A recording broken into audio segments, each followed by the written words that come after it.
Bleu. Lydie Lahaye, c'est l'heure d'accueillir notre invité. Ce matin sur France Bleu Orléans, vous recevez en studio Benjamin Morin de la Jeune Chambre économique d'Orléans. Bonjour Benjamin Morin. Bonjour. Vous avez sondé durant 6 mois les chefs d'entreprise du territoire orléanais. D'abord, pourquoi et comment vont-ils ? Alors pourquoi ? Tout simplement car la raison de la Jeune Chambre économique, c'est de pouvoir améliorer à la fois l'activité économique sociale de son territoire. Et donc l'idée, c'était de sourcer, de savoir quelles étaient les problématiques réelles et actuelles surtout du territoire. Et donc l'idée, c'était de pouvoir interroger directement les chefs d'entreprise, les concernés, à travers une grande enquête qu'on a menée pour le coup. Alors comment ils vont, juste en quelques mots ? Ils vont plutôt bien, ils vont très bien. Alors quelques inquiétudes, quelques difficultés, mais par rapport à la tendance nationale, justement, plutôt bien. Alors vous leur avez d'abord envoyé un questionnaire et ensuite vous êtes allé faire du porte-à-porte. Combien de questionnaires envoyés ? Un petit millier, on va dire ? Au moins, voilà. Au moins. Alors au début, on est passé par des réseaux propres. Donc ça s'est très vite limité parce qu'effectivement, il nous fallait quand même pas mal de réponses pour donner des tendances significatives. Et après, on a décidé de faire appel à des associations, par exemple les Vitrines d'Orléans, qui ont un panel beaucoup plus large que le nôtre. Et oui, donc on doit être pas loin des 1000 questionnaires envoyés. Donc vous avez visé les secteurs essentiellement du commerce et de l'artisanat, c'est ça ? Voilà, c'était principalement notre cible pour avoir un retour sur le terrain. La difficulté numéro 1 qu'ils rencontrent, et c'est ce que vous le dites, c'est le recrutement. Ça veut dire quoi ? Alors ça veut dire que les chefs d'entreprise ont du mal à recruter et du mal à fidéliser surtout. On a vraiment ces deux tranchants, c'est-à-dire le mal à attirer et après à garder dans les sociétés.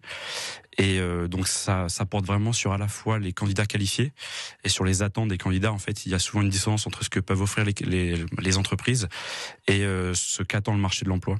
Ce qui crée du coup les difficultés. À la base, il manque de candidats véritablement, mais en plus de main-d'œuvre qualifiée par rapport au profil recherché. Voilà, exactement.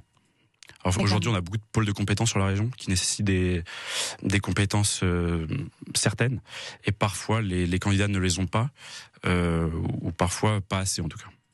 Tous les secteurs touchés de la même manière à peu près Oui, tous. Et l'industrie aussi beaucoup, c'est ces secteurs où ça se voit le plus, parce que les compétences doivent être acquises assez rapidement. Ces difficultés, est-ce qu'elles sont plus marquées aujourd'hui, là, en novembre 2024, qu'en début d'année, ou bien c'est vraiment une tendance de fond que vous avez observée sur les semaines et les mois ? Alors c'est quand même une tendance de fond, c'est quelque chose qui ressort quand même beaucoup chez les chefs d'entreprise et assez rapidement dans les discours.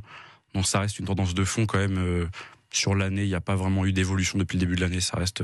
Parce qu'aussi, quand ils recrutent, ils n'ont plus forcément l'impression, pardon de le dire comme ça, mais d'être en position de force. Ils ont face à eux des candidats qui imposent quelque part exactement. Ce dont ils ont envie. Le marché de l'emploi, il est vraiment plus en faveur des candidats, notamment à cause de nombreuses offres qu'il y a sur le marché de l'emploi, ce qui fait que les candidats arrivent avec des attentes et ils veulent les imposer de suite, car ils savent qu'une autre entreprise de toute manière pourrait les accepter par manque de main d'œuvre. Donc effectivement, il y a aussi aujourd'hui cette imposition des attentes qui peut créer une dissonance entre les entreprises et les candidats.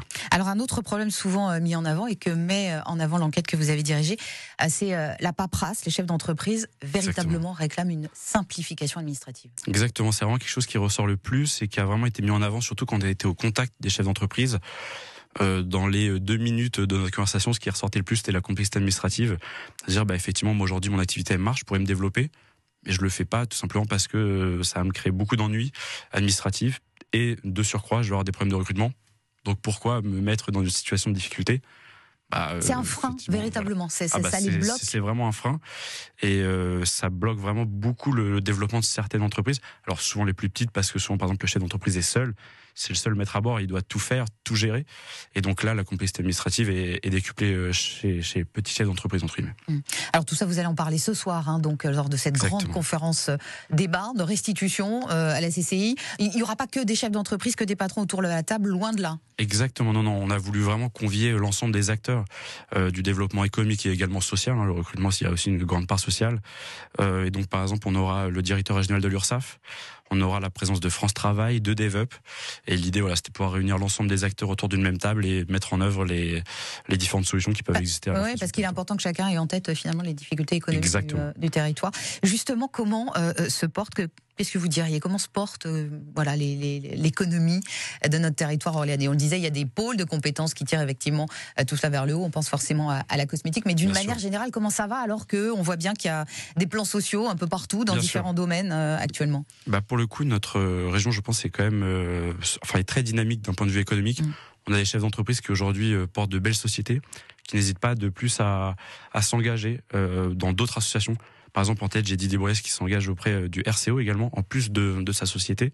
Didier Bourriès, donc le président du Rugby Club Orléans, qui sera présent ce soir, effectivement, et qui du coup s'engage également, non pas que dans l'économie, mais à travers le RCO également dans le développement associatif, et qui pour le coup permet de faire briller la région. Et donc pour le coup, la région a une économie très dynamique. Ça, c'est novateur. C'est un état d'esprit qui vraiment fait du bien. C'est ce que vous dites. Pour le coup, c'est quand on rencontre des chefs d'entreprise, on met en avant beaucoup de difficultés.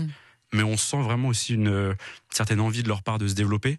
Et ils sont très déterminés, et ce qui du coup permet d'avoir une économie très dynamique et très porteuse pour la région. Merci beaucoup Benjamin Morin d'être venu ce matin sur France Bleu Orléans. On le rappelle, vous faites partie de la jeune chambre économique de l'Orléanais qui a donc mené cette grande enquête. Bonne journée. Bonne journée à vous. Bonne journée à vous deux. En effet, 8h.